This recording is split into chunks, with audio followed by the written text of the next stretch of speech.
Ever wonder how to bring your drawings to life? Let's dive into Adobe Animate and learn the basics of animation first. Open Adobe Animate on the opening screen.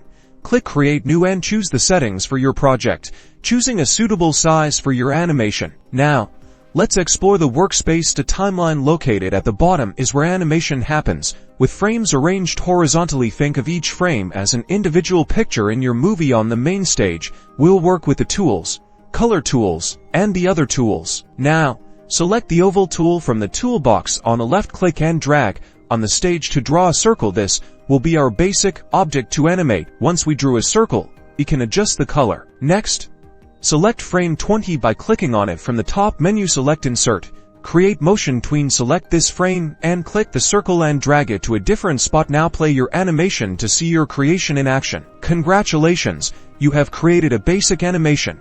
Using these fundamentals, you can now experiment with different shapes, colors, and more. By using these tools and exploring the Workspace, you can bring your visions to life. Keep practicing, and happy animating!